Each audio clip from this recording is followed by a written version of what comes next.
Bueno, la semana pasada habíamos arrancado con la segunda unidad que teníamos para ver en la parte de electrotecnia, en la parte eléctrica de la materia.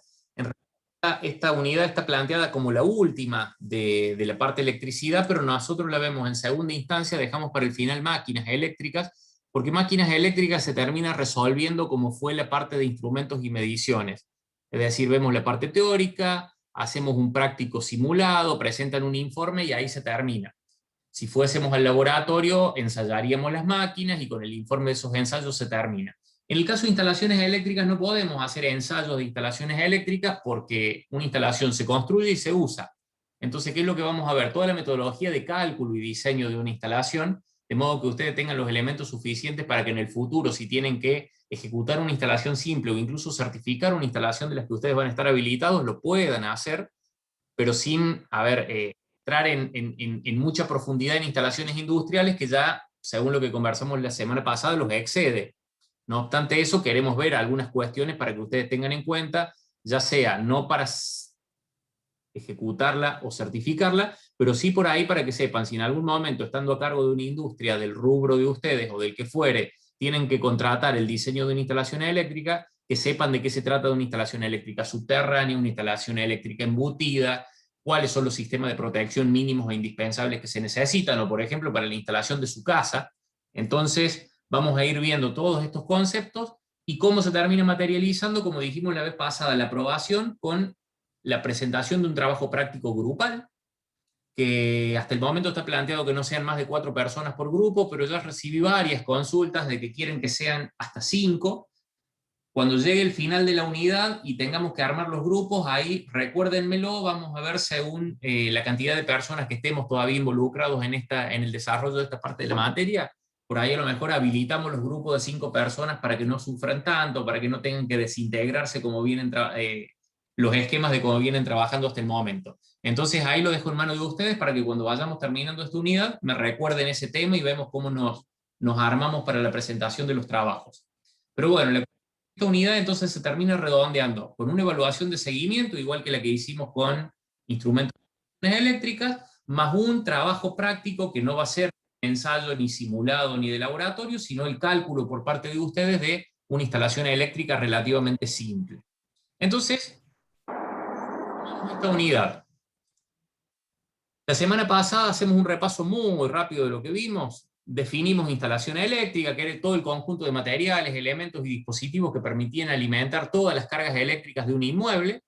Cargas eléctricas eran todos los artefactos que consumen energía cuando los tenemos identificados, o los toma corriente, por ejemplo, donde podemos conectar un artefacto, pero que por el momento no sabemos qué artefacto va a ser. Por ejemplo, en su casa o en cualquier casa que se esté construyendo, uno instala toma corrientes donde vamos a poder o no conectar artefactos. Bueno, el toma corriente ya se considera una carga más allá de que inicialmente no tenga los artefactos conectados.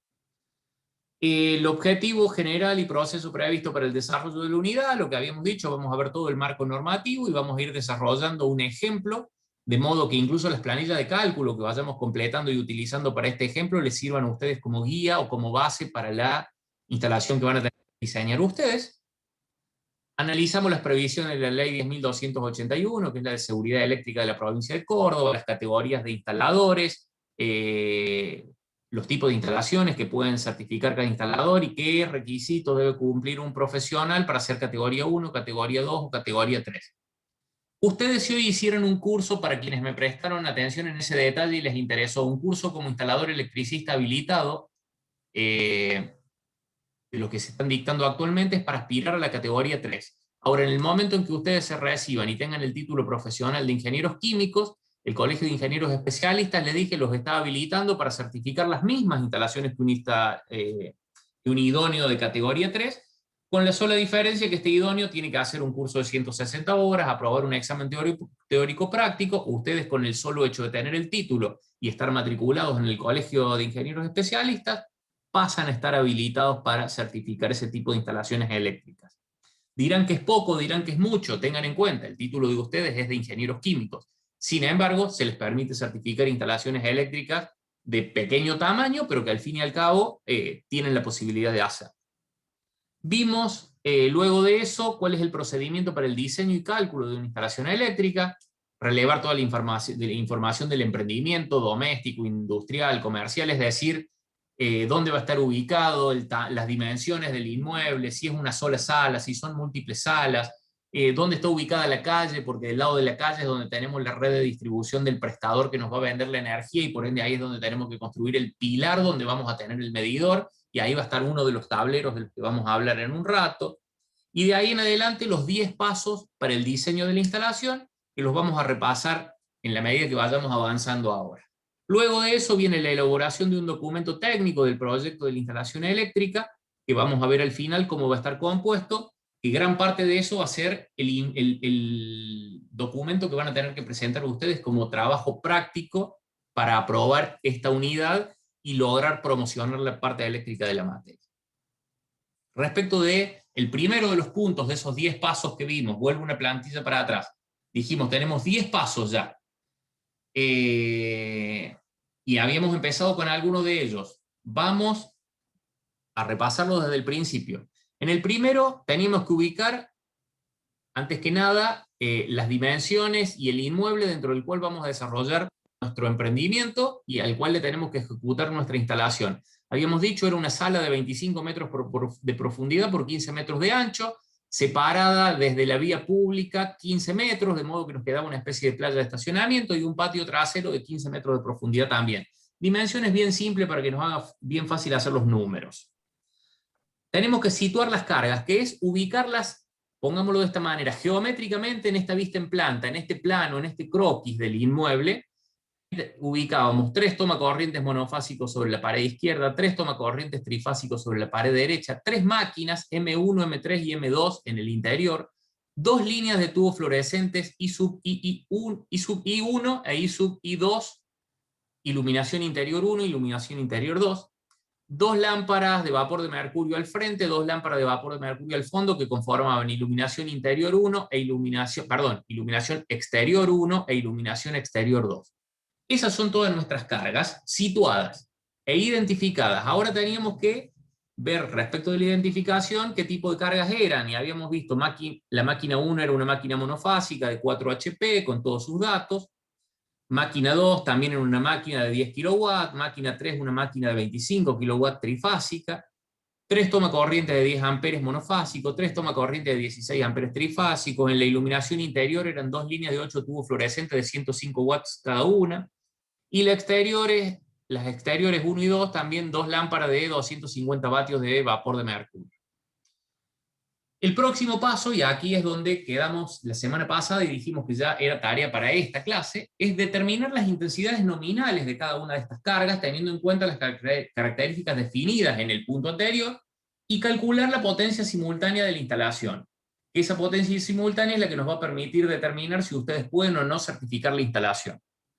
¿Cómo se calculan esas intensidades o corrientes? La corriente de una máquina monofásica a partir de la potencia es la corriente calculada como la relación entre la potencia de la máquina dividido la tensión de fase, que en un sistema como el nuestro, tensión de fase, recuerden la primera clase que tuvimos este año, dijimos, son los 220 volts que tenemos en un toma corriente monofásico, dividido también el coseno de phi, que es el coseno del ángulo de desfasaje entre la onda de tensión y la onda de intensidad provocada por el efecto inductivo o capacitivo de las cargas, y dividido el rendimiento. Rendimiento del rendimiento de la máquina. Recordemos, las máquinas normalmente tienen pérdidas, entonces para producir un cierto trabajo consumen más energía que la destinada a ese trabajo. Entonces, si es una máquina o un motor, por ejemplo, como el que estamos suponiendo acá, al que le conocemos el rendimiento que es un valor menor a 1, va ahí en el denominador también. Si se tratara de una máquina, como vamos a ver, la máquina 2 o la máquina 3, en la que conocemos la potencia consumida por la máquina, a ver, el motor entrega potencia mecánica en el eje, y para eso consume potencia eléctrica. La potencia consumida va a ser mayor que la entregada en el eje. Si lo que nosotros tenemos es el dato de la potencia consumida, no necesitamos afectarla del rendimiento. Entonces, en ese caso, se va a emplear un rendimiento igual a 1 en nuestra expresión, porque no interviene directamente. Si en cambio la máquina fuese trifásica, la potencia de la máquina va dividido por raíz cuadrada de 3 por tensión de línea, que en nuestro sistema trifásico tensión de línea son 380 volts, por el coseno de phi, que es el mismo que teníamos para la máquina monofásica, y por el rendimiento. Si ustedes recuerdan, para la máquina 1 nosotros dijimos que era una máquina de 4 HP de potencia. Los 4 HP de potencia son en el eje. Entonces va el rendimiento acá en el denominador. Y hay una cosa más, la potencia que debemos utilizar acá en el numerador es la potencia en watt, potencia eléctrica. Entonces recordemos, si nos dan la potencia en kilowatt, un kilowatt son 1000 watts. Nosotros acá debemos poner watts en la unidad base, digamos. Si lo que tenemos es la potencia en HP, un HP son 746 watts. Entonces, para que lo tengamos en cuenta para cuando hagamos los cálculos. En la máquina trifásica lo mismo. Si tenemos en kilowatt, multiplicamos por 1000 para obtener los watts, y si tenemos en HP, multiplicamos por 746. Si tenemos en HP y por ende es la potencia en el eje, va el rendimiento respectivo acá. Si tenemos en kilowatt o en watts, que es la potencia consumida por la máquina, va directamente la unidad, o digamos el número, medido en watts, ahí en el numerador. ¿Alguna pregunta respecto de esto, antes de que sigamos?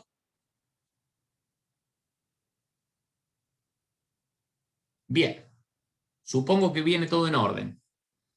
Cuando vamos a trabajar con los tomacorrientes, a ver, tengamos en cuenta esto, lo que estamos queriendo nosotros determinar son las intensidades nominales de cada carga. Un tomacorriente no tiene una potencia determinada, tiene una corriente de diseño. Como habíamos visto nosotros, dijimos, vamos a tener 3 tomacorrientes monofásicos de 10 amperes.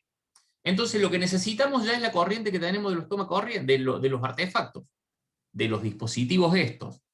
Lo único que debemos tener en cuenta es que las corrientes se van a acumular en la medida que tengamos más tomacorrientes. Por eso la corriente de un toma se calcula como el número de tomacorrientes multiplicado por la corriente máxima de cada uno de esos tomacorrientes por un factor de simultaneidad que se llama.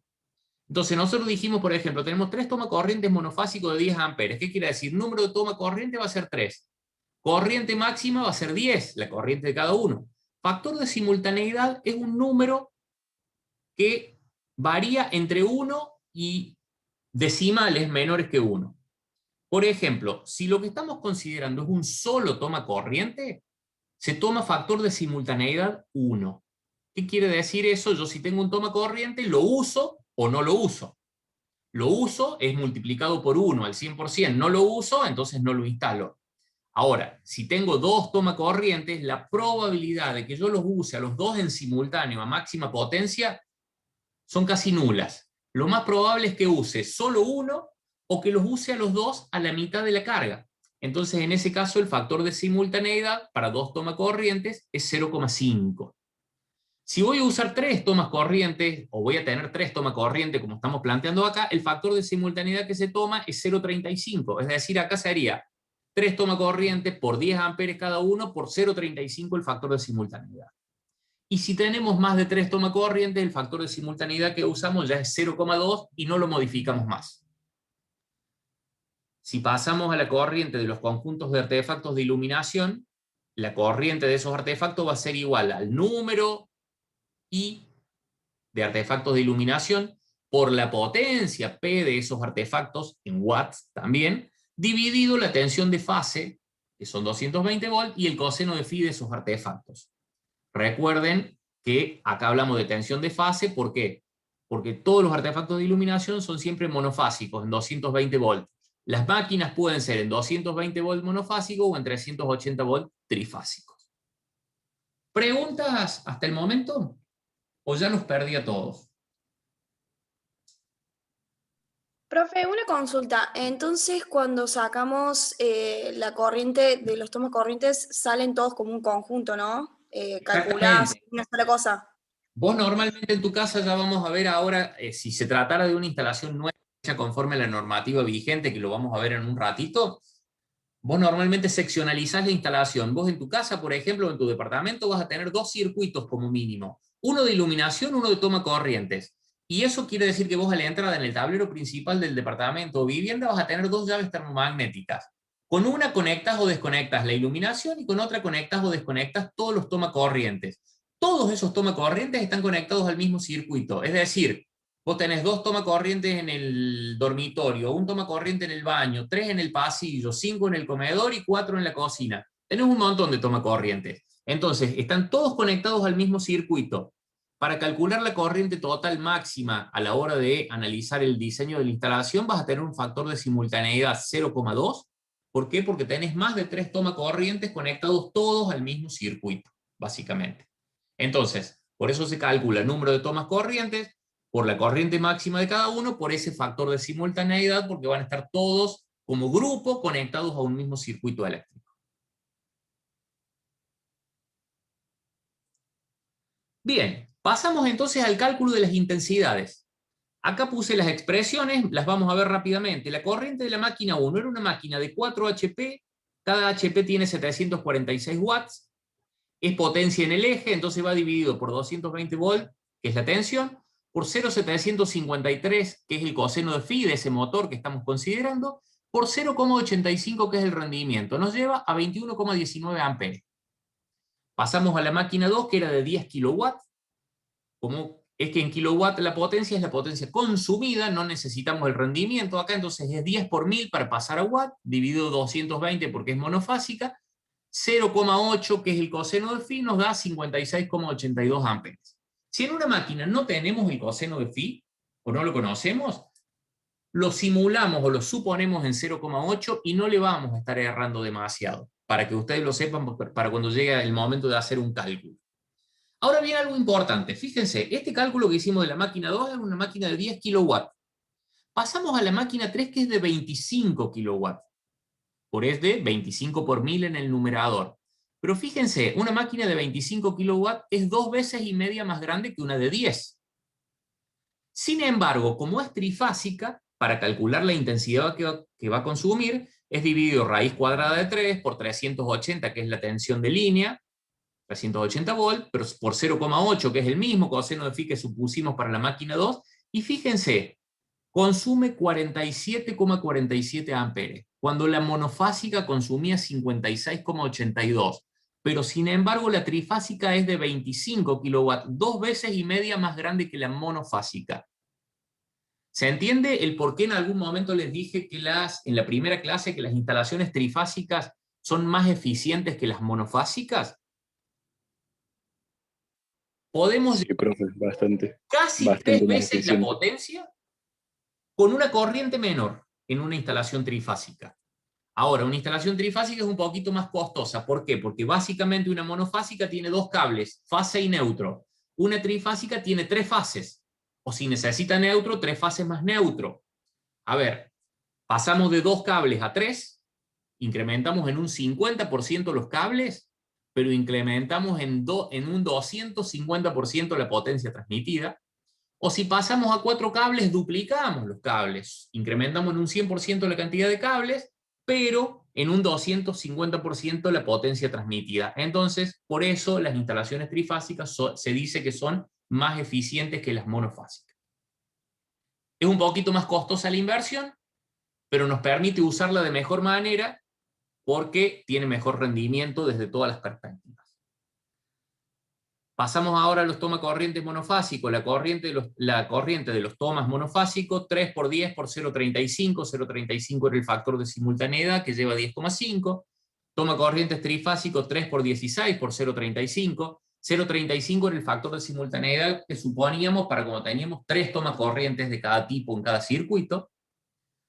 Iluminación interior 1 eran 8 tubos de 105 watts, dividido los 220 voltios y el coseno de phi de 0,65 que tenían, 5,87 amperes, igual a la iluminación interior 2. Y las dos iluminaciones exteriores eran 2 lámparas de vapor de mercurio de 250 watts cada una, dividido los respectivos 220 voltios, dividido coseno de phi 0,7, 3,25 amperes cada una. Tenemos calculadas las intensidades nominales de todas nuestras cargas. Una consulta. Sí, dígame. Si alguna de las iluminaciones fuera trifásica, en vez de 220 sería de nuevo raíz de 3 por 380, ¿no? Exactamente. Lo que sí, tengan en cuenta, los artefactos de iluminación no vienen trifásicos. Vos para armar una iluminación trifásica tenés que distribuir sobre las 3 fases todos los artefactos. Entonces, por ejemplo, vas a tener 12 artefactos de iluminación, 12, pones 4 en una fase, 4 en otra, 4 en otra. Cada una de las líneas, o cada una de las fases pasa a tener 4 artefactos, y en su conjunto es un sistema trifásico de iluminación de 2 artefactos. Pero nosotros acá lo vamos a suponer monofásico para no complicarnos demasiado, porque no nos da el tiempo para profundizar demasiado. Igual, si a alguien le interesa ahondar en eso, lo podemos hacer sin ningún problema. Profe, una consulta. En la máquina 2 y 3, Sí, la sección del cable anda cerca de los 10 milímetros, ¿no? ya vamos a ver. Una de las tareas, a ver, el objetivo central de la determinación de las intensidades es poder determinar cuál es la sección de cable necesaria para alimentar esas máquinas. Y vamos a ver que la sección del cable se determina primero por capacidad de corriente. Vamos a ir a ver las tablas de cables y vamos a ver qué sección es la capaz de soportar esa corriente, y después la vamos a verificar por caída de tensión, que tiene que ver con la longitud en ese caso, y muchas veces, si es demasiado larga la instalación, tenemos que engrosar más el cable para que la caída de tensión no supere ciertos límites. Entonces no nos desesperemos, lo vamos a ver en breve a eso. Seguimos avanzando. Otra de las cuestiones que tenemos que hacer es determinar la potencia máxima simultánea de la instalación en kilowatts, considerando los factores de simultaneidad que se hubiesen determinado para cada caso. La máquina 1, teníamos la potencia en HP, que eran 4 HP, multiplicado por 746, dividido 1000 para pasar a watts, para pasar a kilowatts, porque potencia en HP por 746 nos da watts, dividido 1000 nos da kilowatts, dividido el rendimiento nos da los kilowatts consumidos. Acá tenemos reemplazados los valores. La máquina esa de 4 HP en el eje tiene a plena carga un consumo de 3,51 kilowatts. La máquina 2 ya sabíamos que era de 10 kilowatts, la máquina 3 sabíamos que era de 25. Los tomacorrientes monofásicos, ¿cómo calculamos la potencia de los tomacorrientes monofásicos? Número de tomacorrientes por corriente máxima de los tomacorrientes por factor de simultaneidad por 220 volts, nos da watts, todo el numerador, dividido 1000 nos da kilowatt. 3 por 10 por 0,35 por 220 dividido 1000, 2,31 kilowatts tenemos en los 3 tomacorrientes monofásicos. Vamos a los tomas trifásicos. La potencia de los tomas trifásicos es el número de tomas por su corriente máxima, por factor de simultaneidad, por raíz de 3, por 380 dividido 1000. 11,04 kilowatts. Corriente de iluminación 1, teníamos el número de artefactos, que eran 8 en cada línea, por la potencia de cada uno, que eran 105 watts, dividido 1000, 0,84 kilowatts en la iluminación 1, 0,84 kilowatts en la iluminación 2, porque son dos líneas idénticas. En las iluminaciones exteriores, que también son iguales, número de artefactos de iluminación por potencia de esos artefactos, dividido 1000 para pasar a kilowatt, 2 por 250 dividido 1000, 0,5 en cada caso. 3,51, más 10, más 25, más 2,31, más 11,04, más 0,84, más 0,84, más 0,5, más 0,5, 54,54. Esa es la potencia que va a tener que declarar el instalador que está certificando esta instalación en el certificado de instalación eléctrica apta, que van a tener que presentar ante el prestador del servicio eléctrico para que les otorgue el servicio. ¿Qué potencia máxima podían certificar ustedes como ingenieros químicos según lo que dijimos el otro día? ¿Se acuerdan? 10 kilowatts. 10 kilowatts. Es decir, esta instalación es 5 veces y media más grande que lo que ustedes pueden hacer. Sin embargo, vamos a desarrollar un caso así de grande para que se nos presenten todos los problemas habidos y por haber que nos lleven a recalcular, a rediseñar diferentes tramos de la instalación, cosa de que sepan qué es lo peor que les puede ocurrir para que cuando vayan a una instalación de las que de verdad pueden certificar ustedes, no les genere demasiado problema y lo puedan hacer sin drama. De hecho, el trabajito práctico que yo les voy a pedir para probar esta parte de la materia va a ser sobre una instalación que va a superar los 10 kilowatts. ¿Pero por qué lo vamos a hacer superar de nuevo? Para que ustedes practiquen, porque total es algo simulado, con algo más grande. Si saben hacer algo más grande, no van a tener problema después autónomamente para hacer algo más chico. Esa sería la lógica, digamos. Entonces, por eso vamos a encarar esta instalación de 54,54 kilowatts de potencia simultánea máxima. ¿Preguntas o seguimos avanzando?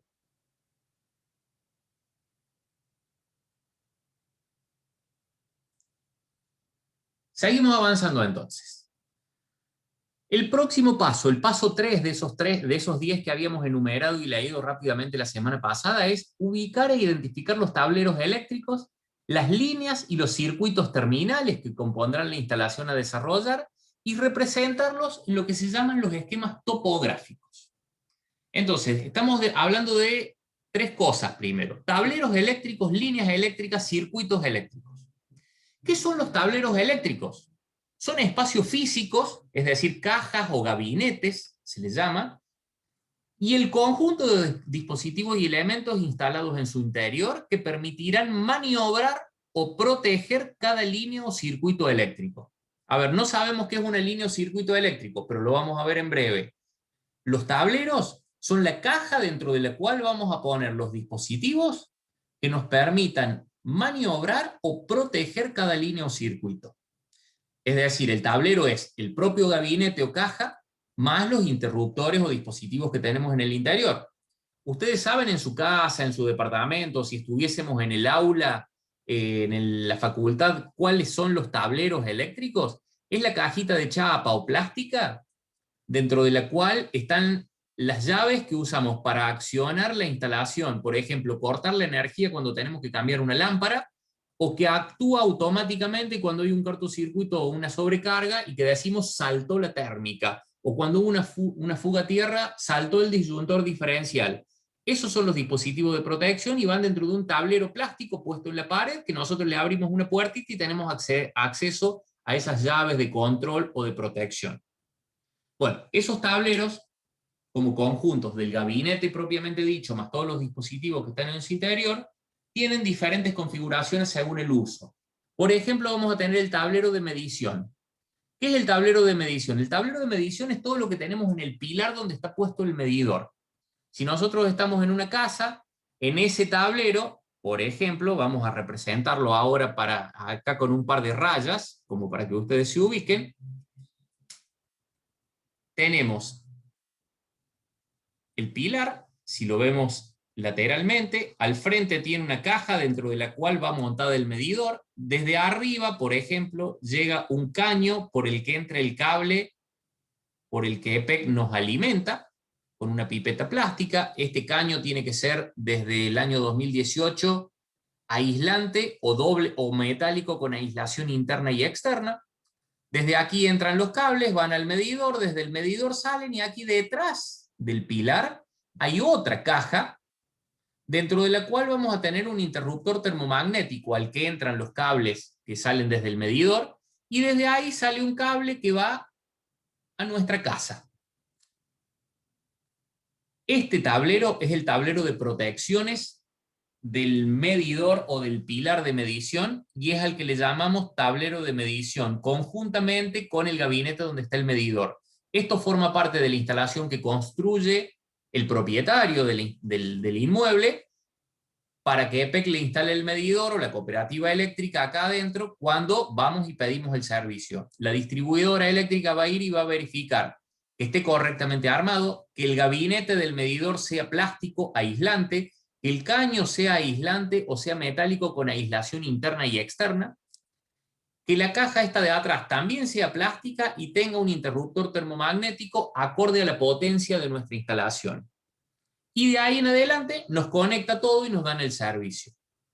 Entonces, ese es el tablero principal. Si recordamos el tablero de medición, perdón, si recordamos la distribución que habíamos visto recién de nuestro inmueble, el tablero de medición estaba acá arriba. ¿Por qué? Porque suponíamos que acá teníamos la calle y por la calle pasa la línea eléctrica de la distribuidora. El siguiente tablero que tenemos es el tablero general o principal.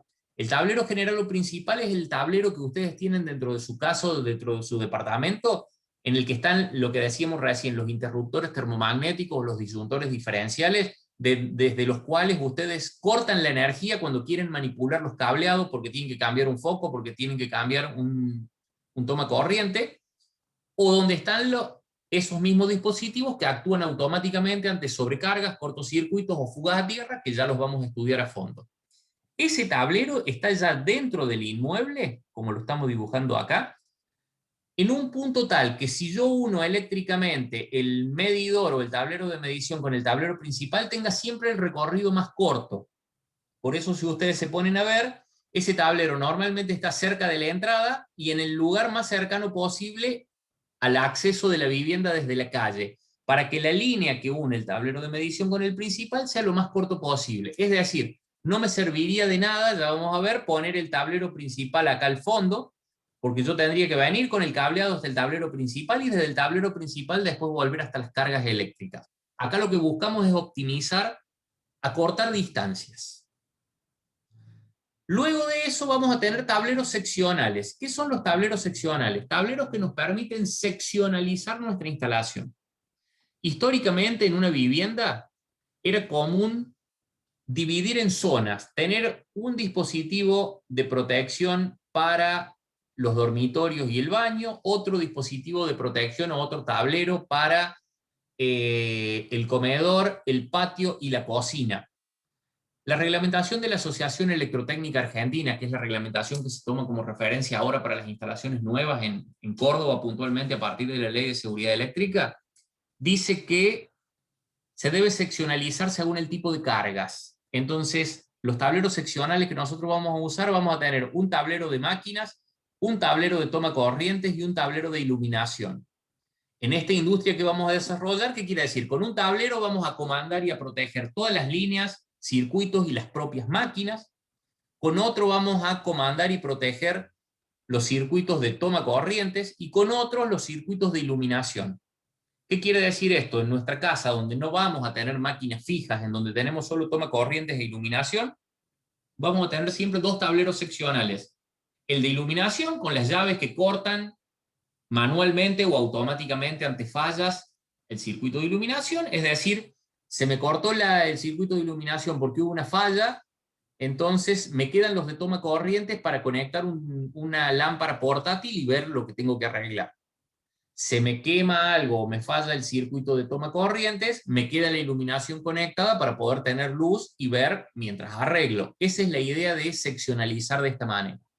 Ahora bien, ¿qué puede ocurrir? Que en nuestra instalación tengamos 3 tableros diferentes, uno para máquinas, uno para toma corrientes y uno para iluminación, desde el cual alimentemos las máquinas, alimentemos los toma corrientes o alimentemos los circuitos de iluminación, o puede que sea un único tablero en el cual tengamos una llave bien grandota que oficie de tablero principal, en la cual tengamos 3 llaves independientes alimentadas desde ahí para que protejan a las líneas seccionales de iluminación de máquinas y de toma corrientes, y desde ahí salimos hacia las respectivas cargas. Es decir, en un solo gabinete, en un solo espacio físico, podemos agrupar todos los dispositivos que corresponden a todos los tableros, al principal más los seccionales, o el principal por un lado y los seccionales por el otro, o el principal por un lado y los seccionales todos, cada uno por su cuenta, como lo vamos a plantear ahora.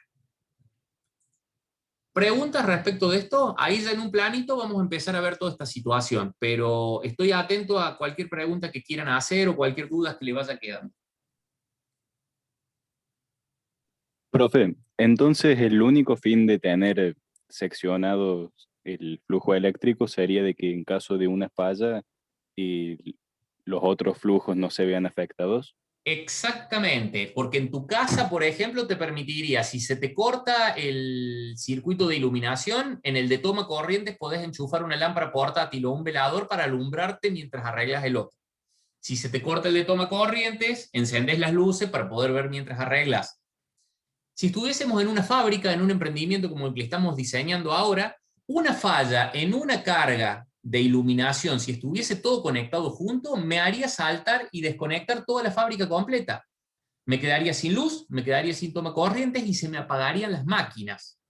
O una falla en una máquina haría que se me desconecten los toma corrientes y la iluminación. Esto te permite usar apropiadamente cada circuito, cada línea cuando falla otra, o que las fallas de un circuito no se te trasladen a las otras, básicamente. Y comparando costos, ¿qué Sí. diferencia hay entre tener uno solo y tenerlo diferenciado? Sin duda que es más costoso diferenciarlos, pero la reglamentación de la Asociación Electrotécnica Argentina te dicen que deben estar diferenciados. Entonces no hay escapatoria. la certificación de seguridad eléctrica que se emite para una instalación, en una instalación nueva dice, la instalación certificada cumple con la reglamentación de la Asociación Electrotécnica Argentina aplicable. Entonces, si querés que te den el servicio, tenés que declarar que cumple. Si te declaras que cumple y no querés quedar pegado por una después de y que, no haber hecho bien la instalación, debes seccionalizar la instalación de esta manera, básicamente. O sea, no se trata de algo alternativo, debe hacerse así. Ahora, en las instalaciones existentes es un poco más flexible, porque esta ley se está aplicando aquí en Córdoba desde el año 2017. Las instalaciones previas no se ejecutaban según AEA. Entonces, si vas a certificar una instalación preexistente, ahí sí se verifican condiciones mínimas que ya las vamos a evaluar sobre el final de la unidad. Acá estamos planteando para instalaciones nuevas.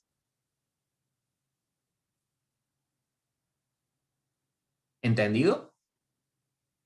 Sí, profe. Perfecto. Muchas gracias. Vamos a las líneas y circuitos. ¿Qué son las líneas? A ver, recién definimos lo que eran los tableros. Espacios físicos, es decir, cajas y gabinetes, donde íbamos a poner todos los dispositivos de maniobra y protección de nuestra instalación. ¿Qué son las líneas y circuitos? Están constituidas por el cableado y la canalización dentro de la cual vamos a poner ese cableado, que oficiará de vínculo eléctrico entre un tablero y otro, o entre un tablero y una carga eléctrica. Si nosotros hacemos unas rayas rápidas acá, recuerden ustedes, habíamos dicho, este era el inmueble para el que diseñábamos la instalación, acá teníamos el tablero de medición, ya habíamos dicho que acá poníamos el tablero principal, y teníamos 3 tomacorrientes acá, 3 tomacorrientes acá, 3 máquinas, iluminación exterior 1, iluminación exterior 2, iluminación interior 1, iluminación interior 2. Es decir, de alguna manera tenemos que vincular eléctricamente la red que pasa por la calle, por medio de la cual EPEC o la cooperativa eléctrica nos va a vender la energía, con el medidor a través de una línea que se llama línea de alimentación, pero que esa la construye EPEC o la cooperativa cuando nos va a dar el servicio. Después vamos a tener una línea principal, que a esa sí la vamos a diseñar nosotros, que es la que va desde el medidor hasta el tablero principal. Líneas seccionales, que son las que van desde el tablero principal hasta cada uno de los tableros seccionales que podemos tener, como en nuestro caso dijimos tablero de máquinas, tablero de toma corrientes, tablero de iluminación. Ahí vamos a tener 3 líneas seccionales.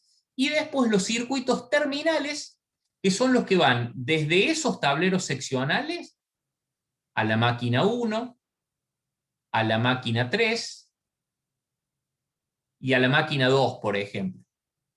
Entonces acá tenemos, al tablero principal llega la línea principal, del tablero principal a los tableros seccionales van las líneas seccionales, y desde los tableros seccionales hasta las máquinas van los circuitos terminales. Esa es la configuración de líneas y circuitos. Ahora, estas líneas no son simplemente una raya.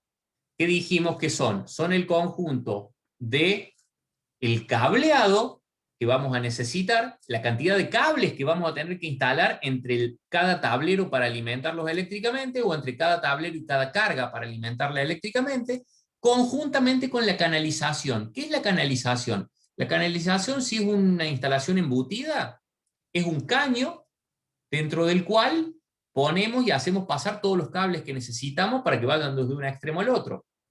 Si se trata de una instalación en bandeja, es un canal metálico o plástico, perdón, me salió bastante mal dibujado, dentro del cual depositamos todos los cables que vamos a instalar para ir desde un extremo al otro de una línea o circuito. Entonces, es el cableado más la canalización.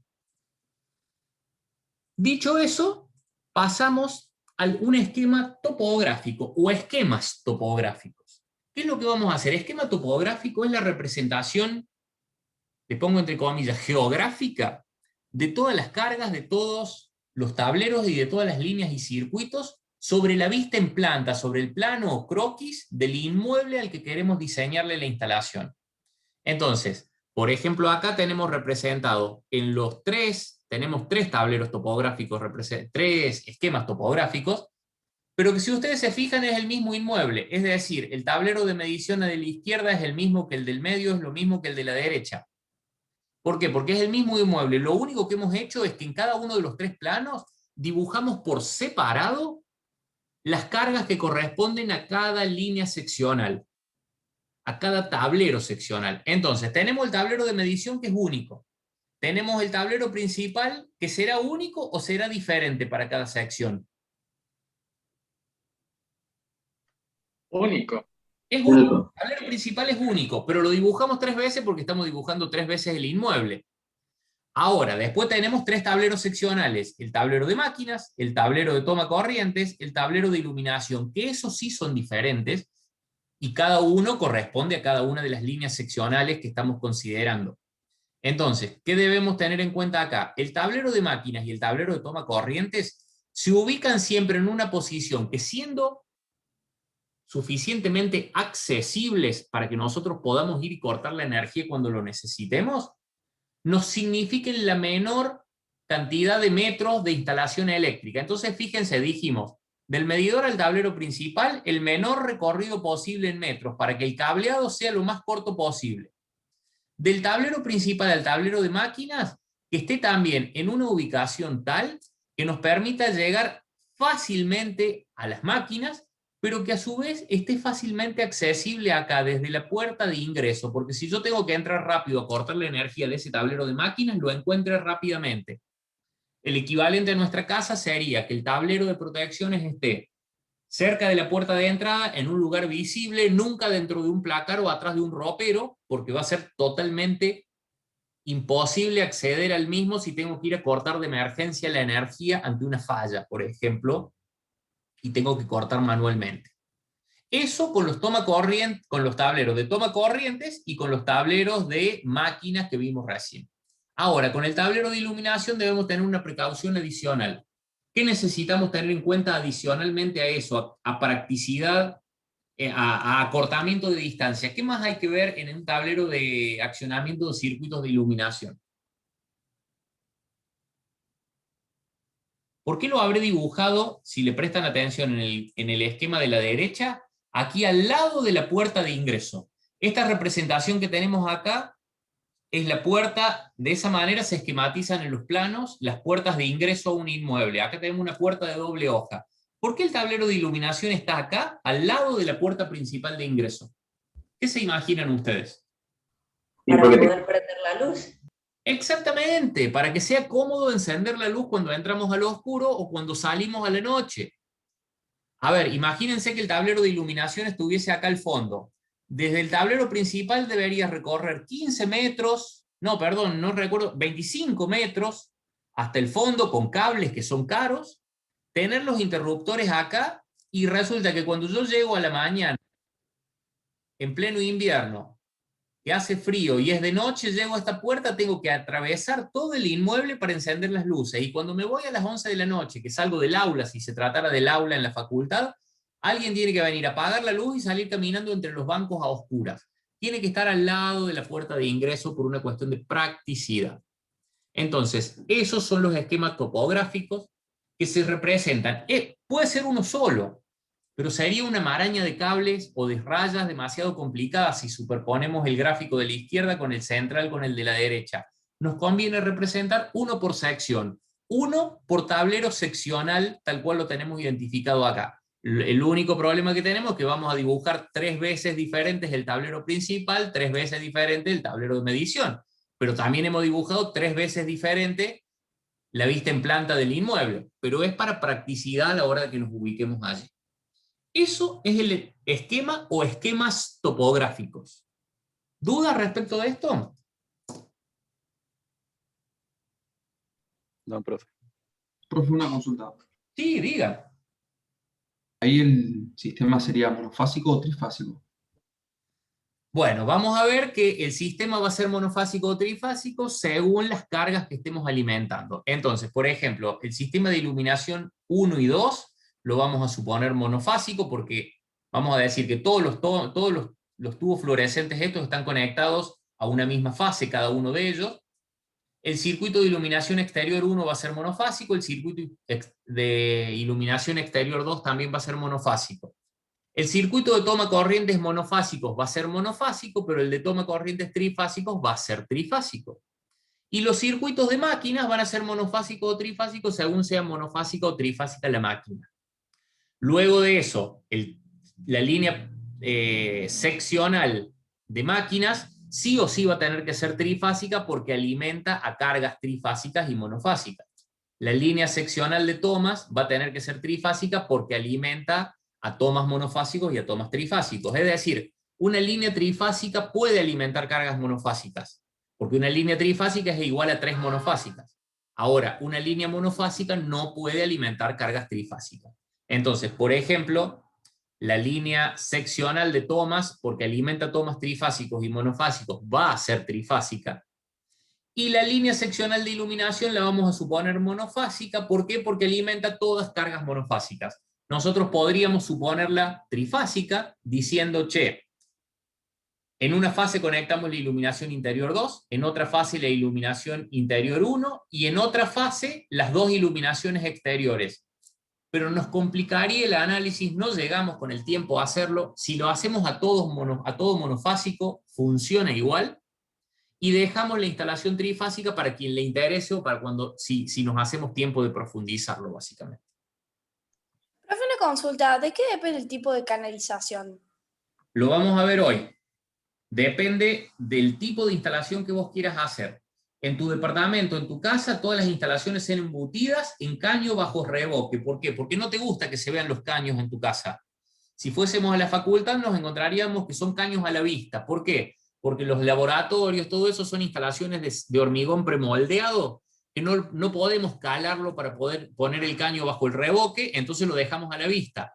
Ventaja del caño a la vista, saco un par de tornillos y corro el caño para el lado que yo quiero. Si lo puse bajo el revoque implica calar toda la pared de nuevo. Entonces todas tienen sus ventajas y desventajas, pero lo vamos a estudiar en un rato eso.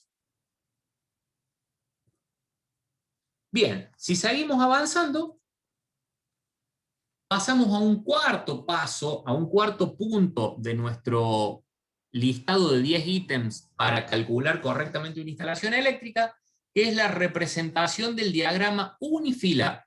Diagrama o esquema unifilar de la instalación. Los que vimos recién eran topográficos. ¿Por qué topográficos? Porque representaban la ubicación espacial real del inmueble en el que estamos trabajando. De hecho, cuando nosotros hemos relevado dónde iban a estar las cargas, yo tengo las dimensiones del inmueble, 25 por 15, separado 15 metros de la calle, con un patio de 15 metros de fondo, y si representé a escala las ubicaciones de las cargas, puedo acotar sobre el mismo plano qué distancia hay entre la máquina 1, la 3, la 2, entre los tomacorrientes, entre los tableros, y ya fui una sola vez, hice el relevamiento, tomé todas las anotaciones, y no me hace falta volver a ir al lugar para determinar distancias o longitudes. Por eso se llama topográfico, es representación geográfica, geométrica, de las cargas, de las líneas y los circuitos dentro del plano a escala del inmueble. El esquema unifilar o diagrama unifilar es un diagrama eléctricamente ordenado, pero que no respeta la ubicación geográfica o geométrica de las cargas, líneas o circuitos. Es decir, si vemos los topográficos teníamos un tablero de medición, un tablero principal, un tablero de máquinas, un tablero de tomas y un tablero de iluminación, más todas las cargas geométricas o geográficamente distribuidas. Nos venimos al tablero, al diagrama unifilar, vamos a ver tablero de medición, tablero principal, tablero de máquinas, tablero de toma corriente, tablero de iluminación. Los mismos tableros, con las líneas que vinculan a uno con el otro, pero sin representar la ubicación real. ¿Por qué? Porque es una representación ordenada de los tableros, líneas y circuitos, que nos sirve para analizar el circuito, la instalación, pero no las distancias. Entonces las distancias las vamos a meter en una segunda variante de este esquema, que puede ser esquema gráfico, como lo estamos planteando acá, o esquema tabulado, como lo vamos a ver en un ratito, que desde el gráfico lo transformamos en una tabla que nos sirve como base para el cálculo de la instalación. Entonces, ¿qué es lo que representamos acá en nuestro diagrama unifilar? Todos los tableros por orden de jerarquía. El tablero de medición, que es a donde llega la energía, el tablero principal, que es a donde va la energía luego del tablero de medición, los tableros seccionales, a donde va la energía luego del tablero principal, y abajo de todo las cargas. Entonces teníamos del tablero de medición al tablero principal la línea principal, del tablero principal a los tableros seccionales la línea seccional de máquinas, la línea seccional de toma corrientes y la línea seccional de iluminación. Y de los tableros seccionales a las cargas, el circuito terminal de la máquina 1, el circuito terminal de la máquina 2, el circuito terminal de la máquina 3, el circuito terminal de toma corrientes monofásicos, el circuito terminal de toma corrientes trifásicos, y los 4 circuitos terminales de iluminación, interior 1, interior 2, exterior 1 y exterior 2. A ver, es como si hubiésemos superpuesto todos los esquemas topográficos que teníamos en esta pantalla inicial y le hubiésemos pasado un peine de arriba hacia abajo, ordenando todas las líneas y circuitos para que no se crucen entre ellas y podamos verlas de una manera más fácil, más simple. A partir de ahí, ¿qué es lo que vamos a hacer? Vamos a transformar en este diagrama unifilar en una tabla. ¿Cómo va a estar conformada esta tabla? Por un listado de los tramos de instalación. ¿Qué son los tramos de instalación? Los tramos de canalizaciones y sus respectivos cableados que corresponden a cada circuito terminal de los que tenemos acá abajo, a cada línea seccional de las que tenemos acá al medio, y a la línea principal que tenemos aquí arriba. ¿Cómo vamos a identificar en la tabla cada uno de esos circuitos o líneas? Ubicándolos nominándolos o nombrándolos en función del final y el comienzo que tiene cada uno de esos circuitos. Por ejemplo, a ver, ¿qué hemos dicho recién acá? Lo escribimos como para que les quede representado. Todo lo que tenemos desde los tableros seccionales hasta las cargas era lo que le llamábamos circuitos terminales. Las 3 líneas que tenemos entre el tablero principal y los tableros seccionales, ¿cómo se llamaban? Líneas seccionales. Y la línea que tenemos entre el medidor o tablero de medición y el tablero principal se llamaba línea principal. ¿Cómo vamos a llamar a cada circuito terminal? Cada circuito terminal es este para las máquinas. Es este y este para los tomas. Es este y este para la iluminación. El primer circuito terminal de máquinas se va a llamar M1 TM. ¿Qué quiere decir? Máquina 1, tablero de medición. El final del circuito y el principio del circuito. El siguiente se va a llamar M2 TM. ¿Cómo se va a llamar el de toma corrientes trifásicos?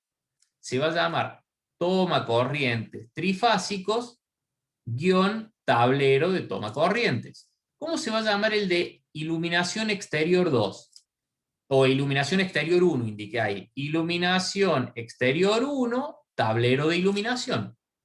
¿Cómo se va a llamar la línea seccional de máquinas? Tablero de máquinas guión tablero principal. ¿Cómo se va a llamar la línea de iluminación? Tablero de iluminación guión tablero principal. ¿Cómo se va a llamar la línea principal que va del tablero principal al medidor? Tablero principal guión medidor, es decir, final guión comienzo. ¿Se entendió cómo le vamos a ir asignando nombre a cada una de esas líneas y circuitos eléctricos? Sí, profe, Sí, se profe. entiende. Excelente. Hago un acto de fe y les creo. ¿O me están diciendo la verdad? Sí, profe, se entiende. Buenísimo, gracias. Gracias por hacerme quedar contento. Avanzamos entonces. ¿Qué es lo que vamos a hacer ahora? Empezamos a armar esa tabla. Y fíjense, ¿qué hemos hecho acá? Hemos identificado cada una de las cargas, máquina 1, tablero de máquinas, máquina 2, tablero de máquina, máquina 3, tablero de máquina, tomas monofásicos, tablero de tomas, toma trifásico, tablero de toma, iluminación interior 1, interior 2, exterior 1, exterior 2, guión, tablero de iluminación, que eran todos los circuitos terminales. Es decir, a esto lo vamos a ir transformando en una planilla de Excel. ¿Saben usar Excel ustedes?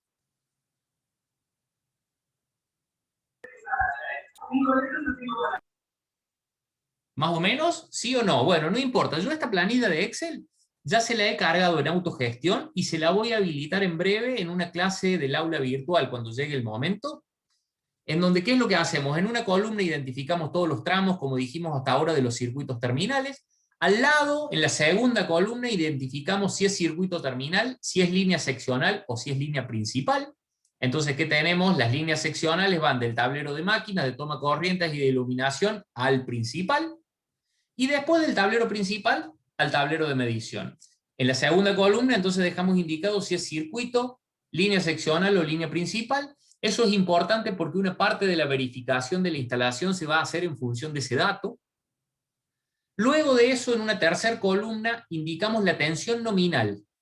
Si la máquina era monofásica, era de 220 volts, si era trifásica, era de 300, si los tomas eran monofásicos es de 220, si es trifásico es de 380, las iluminaciones son todas monofásicas.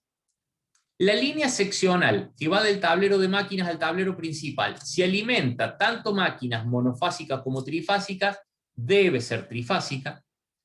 La línea seccional de toma corrientes, que alimenta al tablero de toma corrientes, si el tablero de toma corrientes alimenta tomas monofásicos y tomas trifásicos, esa línea tendrá que ser trifásica.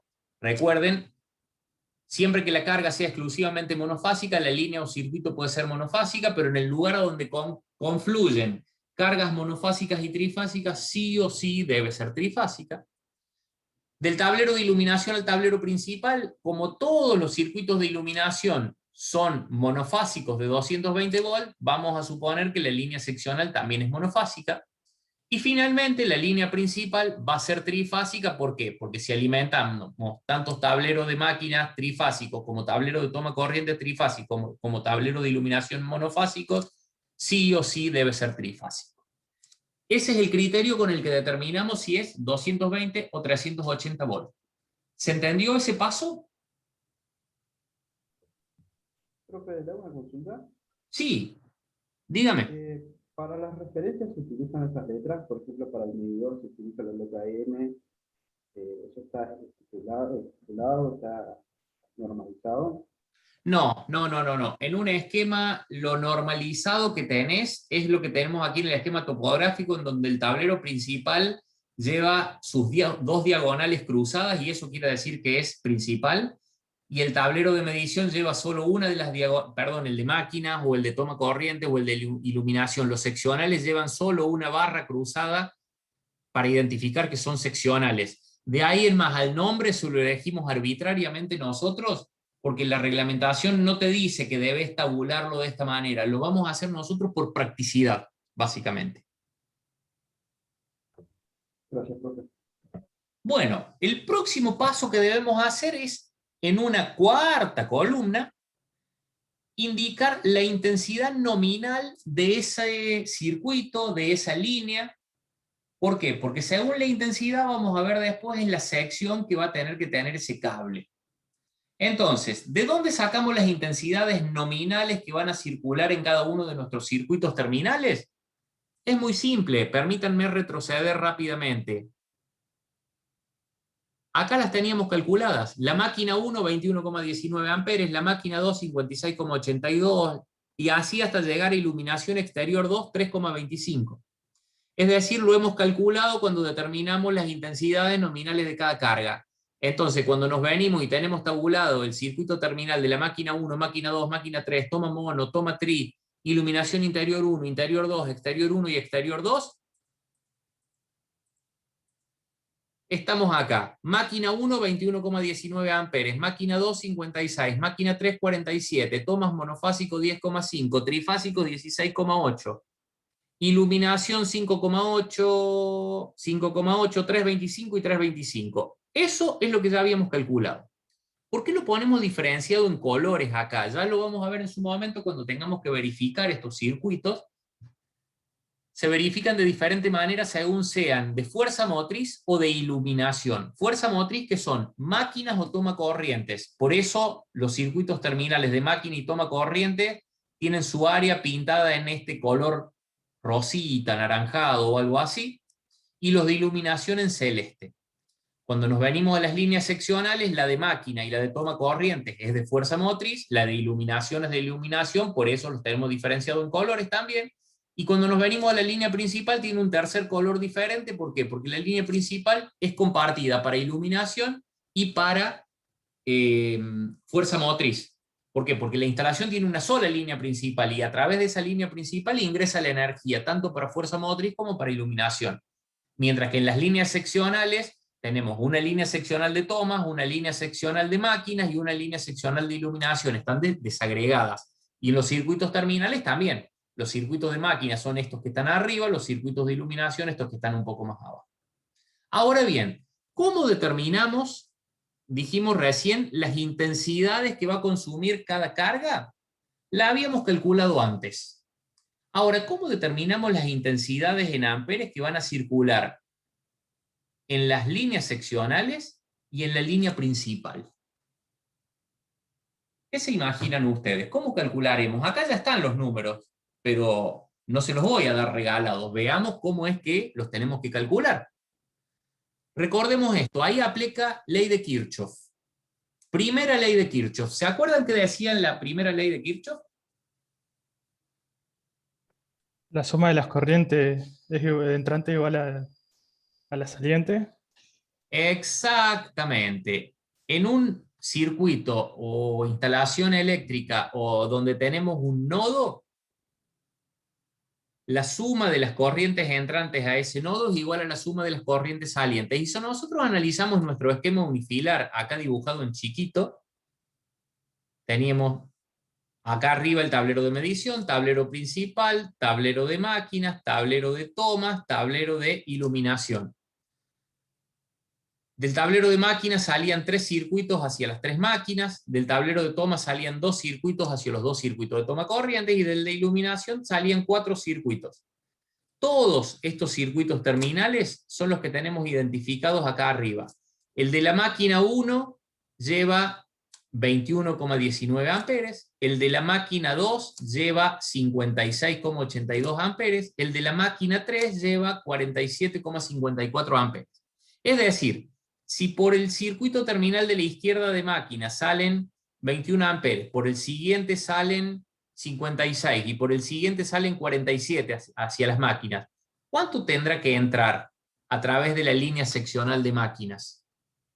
La suma de esos tres, 21,19 más 56,82 más 47,54, 125,55. Vamos un poquito más adelante.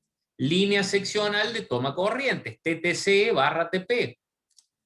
Acá dice 27,30 amperes. ¿De dónde va a salir? Hacia los toma corrientes monofásicos salen 10,5 amperes, hacia los toma corrientes trifásicos salen 16,8. ¿Qué quiere decir eso? 10,5 más 16,8, 27,3.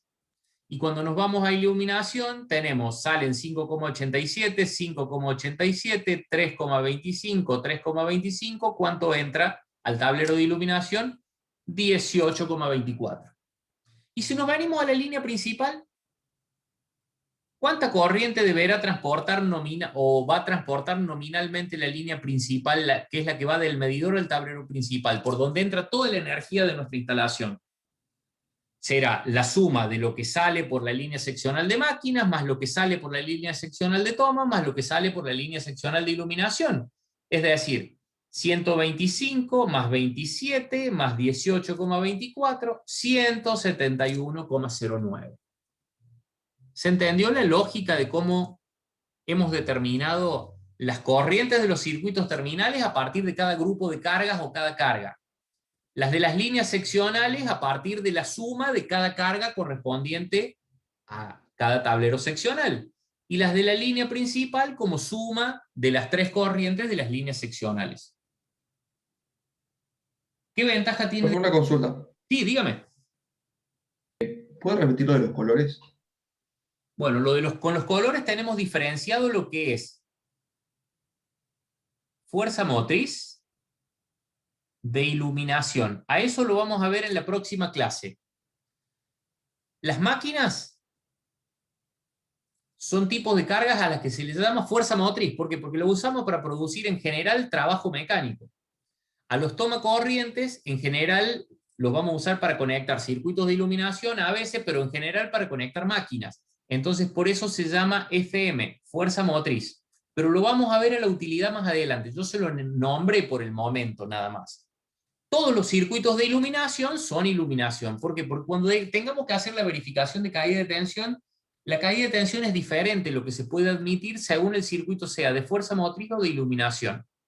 Entonces, de la misma manera que tenemos circuitos terminales de fuerza motriz, circuitos terminales de iluminación, tenemos las dos primeras líneas seccionales, la de máquinas y la de toma corrientes, que es de fuerza motriz, y la de iluminación se cae de Maduro, que es iluminación. Y finalmente la línea principal es la que va del medidor al tablero principal. Los cables que van del medidor al tablero principal llevan energía tanto para las luces como para las máquinas. Entonces es mixta. Vamos a ver cuál de las condiciones de verificación se utiliza, pero se terminan utilizando las de iluminación al fin y al cabo. Pero ya lo vamos a ver, eso es propio de la clase que viene.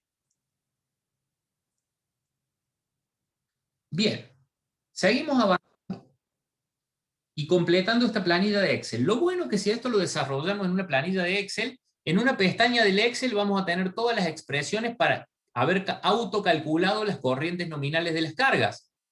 Traemos acá las sumas de las corrientes de las cargas y en la medida que nosotros cambiamos la potencia de una máquina, cambia la corriente de esa carga, cambia la corriente de la línea seccional, cambia la corriente de la línea principal. Se va autocalculando todo en función de cualquier variable que nosotros modifiquemos si hemos armado correctamente la planilla Excel.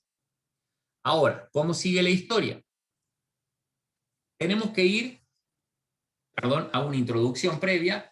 Luego de indicar acá la intensidad nominal, vamos a indicar el tipo de instalación que vamos a desarrollar y el tipo de cable que vamos a instalar. Entonces, lo que vamos a ver hoy es qué tipo de instalaciones y qué tipos de cables se usan normalmente en nuestras instalaciones eléctricas. Tipo de instalaciones. Esto es el punto 5 ya de ese listado de 10 ítems que habíamos visto al comienzo. Definir los tipos constructivos de instalación que se realizarán para alimentar los tableros y las cargas, además del tipo de cable que corresponda según el tipo constructivo a ejecutar, y la longitud de cada tendido eléctrico, teniendo en cuenta todos los obstáculos existentes. Cuando nos referimos a obstáculos, es que cuando nosotros queremos calcular la longitud de cada tendido eléctrico, si yo tengo, por ejemplo, una lámpara acá y el tablero desde el cual la voy a alimentar acá, una longitud fácil sería venir en línea recta, pero si este tablero está sobre una pared en esa posición y la lámpara en una pared a 90 grados de la otra, el cableado va a tener que seguir la pared y va a seguir un recorrido diferente. A eso nos referimos con obstáculos. Entonces, la longitud que vamos a considerar de cada línea o circuito es la que considera, la que toma en cuenta todos esos obstáculos para que sea correctamente diseñada la instalación. Entonces, vamos a los tipos de instalaciones. Tenemos diferentes tipos de instalaciones. Instalaciones embutidas son unas. Esas instalaciones embutidas pueden ser en cañería bajo revoque o en cañería a la vista.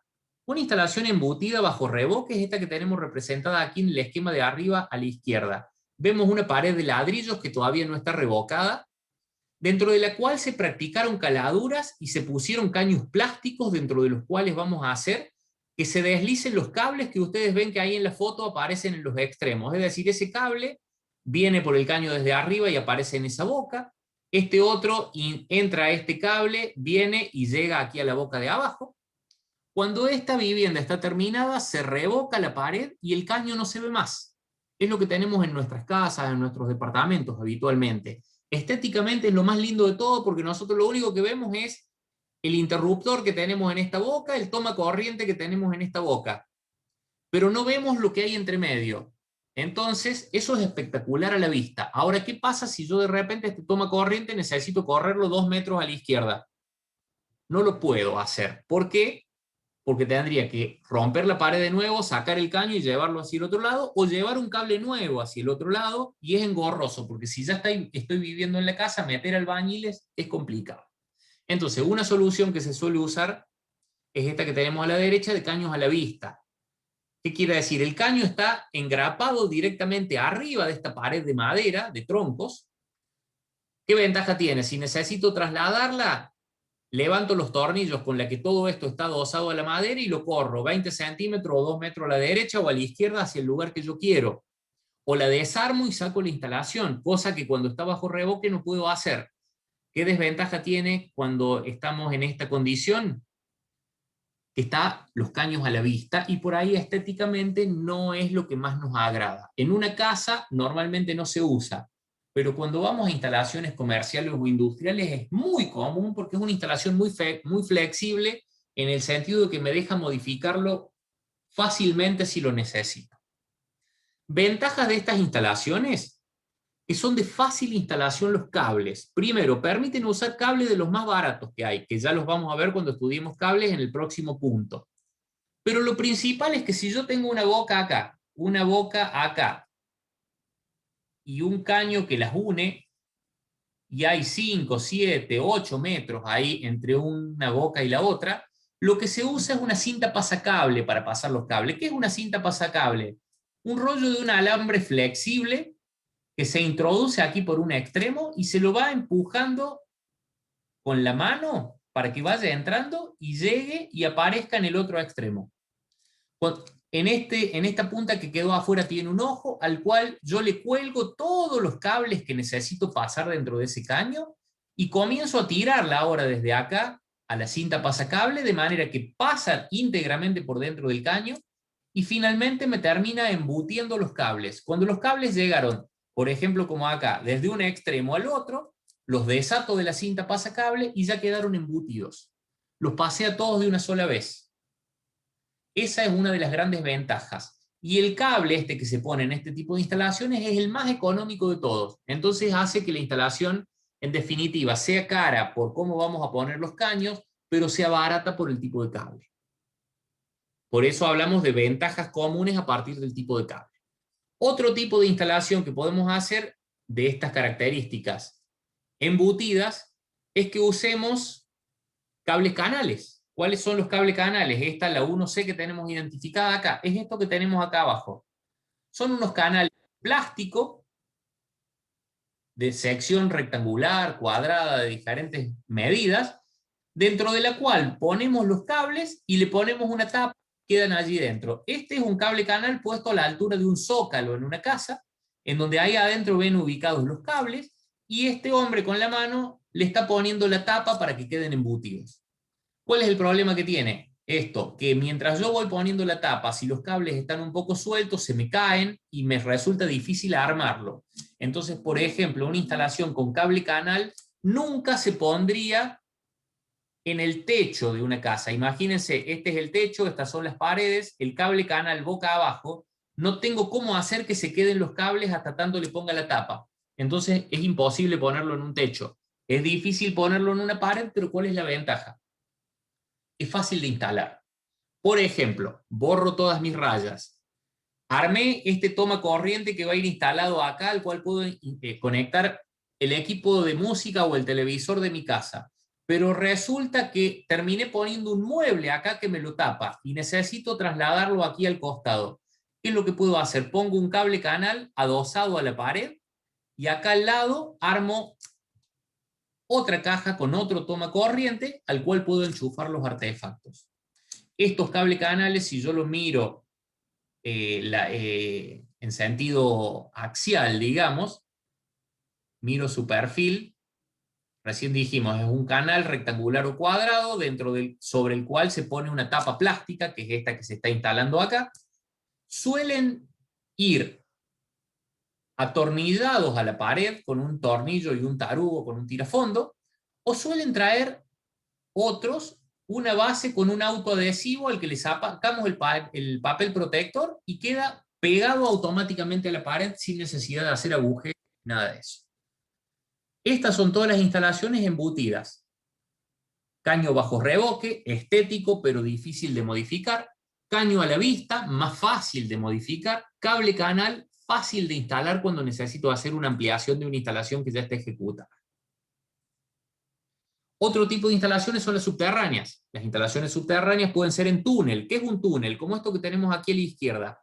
Cavar una zanja y montar rieles con canales ahí internos, dentro de los cuales se depositan todos esos cables de colores que se ven ahí, y arriba de eso va una tapa metálica. Es decir, si yo hago un dibujo, un esquema, cavo una zanja bajo el nivel del suelo, la revisto en mampostería para que no se me desmorone, pongo ménsulas y sobre esas ménsulas pongo canales dentro de los cuales deposito los cables longitudinalmente. Y finalmente acá arriba llevo una tapa sobre la cual puedo caminar olvidándome de que abajo está en ese túnel con cables, o si es lo suficientemente resistente, hasta pueden transitar vehículos arriba, cuando hablamos, por ejemplo, de una zona de tránsito de vehículos en el interior de un inmueble.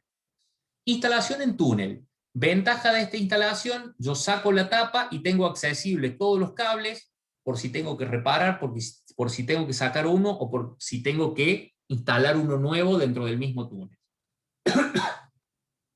Otro tipo de instalaciones subterráneas son las directamente enterradas, esta que tenemos representada abajo a la derecha. La misma zanja que hice para el túnel, nada más que en lugar de revestirla en mampostería y ponerle ménsulas y soportes para los cables, le pongo una capa de arena en el fondo, deposito los cables que voy a instalar, los cubro con otra capa de arena, le pongo ladrillos arriba, como están representados acá, un ladrillo pegado al otro, protegiendo los cables mecánicamente, tapo todo en tierra y me olvidé de que están los cables ahí abajo. Acá tenemos el cable, ven este de color lila, es el cable que sale aquí debajo de los ladrillos y arena, que está puesto ahí hasta tanto se termine de hacer la instalación. Esto es muy útil cuando vamos a hacer una instalación en el exterior, en donde no quiero gastar en un túnel, que es muy costoso. Esto es muy fácil. ¿Cuál es el problema? Una vez que instalé un cable subterráneo, no lo puedo reparar fácilmente, no lo puedo sacar y cambiar de lugar, porque posiblemente cuando acá esta zanja, que ya se solidificó la tierra, creció el pastito arriba y hasta planté arbolitos, si quiero sacar esta tierra, saco estos ladrillos, corro el riesgo de dañar el cable, básicamente. Entonces es una instalación definitiva que casi no tiene modificación. El túnel me permite destaparlo, poner cables y sacar cables, pero nunca cambiarlo de lugar. Una vez que construí un túnel en el lugar, se queda en el lugar y no se va, básicamente. Entonces, son instalaciones costosas, pero que resuelven muchos problemas. Vamos a ver, en la instalación que vamos a ir diseñando nosotros, vamos a poner todos los tipos. No quiere decir que ustedes después, en la realidad, vayan a hacer instalaciones en túnel o instalaciones directamente enterradas. Pero, ¿qué es lo que vamos a tener en cuenta? Que nosotros las vamos a ver cómo se diseñan por si alguna vez les hace falta. Lo último que nos queda, las desventajas, es que aparte de que no se pueden cambiar de posición, necesitan cables especiales que llevan aislación especial porque van a estar en ambientes húmedos o directamente enterrados. Eso por un lado. Pero la ventaja común que tiene es que un cable, cuando está, por ejemplo, directamente enterrado o en aire, se refrigera más fácil, y el enemigo más grande de los cables es la temperatura. Porque cuando les circula corriente, ya vamos a ver, se les eleva la temperatura. ¿Por qué? Porque el cable tiene resistencia. La resistencia de un conductor por la intensidad al cuadrado que le circula es potencia. La potencia multiplicada por tiempo es energía. Energía que en ese cable se disipa como calor. Si no se disipa adecuadamente, se le eleva la temperatura. ¿Y qué le pasa a un cable si se le eleva la temperatura? Disminuye su conducción. Pero aparte de disminuir su conducción, Se quema todo el cableado. ya lo vamos a ver en un rato, pero este cable que está dibujado acá, posiblemente sean dos filamentos de cobre, cada uno con un aislante eléctrico, puestos bajo una misma vaina protectora de PVC, esa de color lila. El conductor es de cobre, soporta altas temperaturas, pero sin embargo, en la medida que se va incrementando la temperatura, incrementa la resistencia. Al incrementar la resistencia, incrementa la potencia disipada e incrementa más la temperatura. Pero el problema es que cuando se le eleva la temperatura al aislante, se termina fundiendo.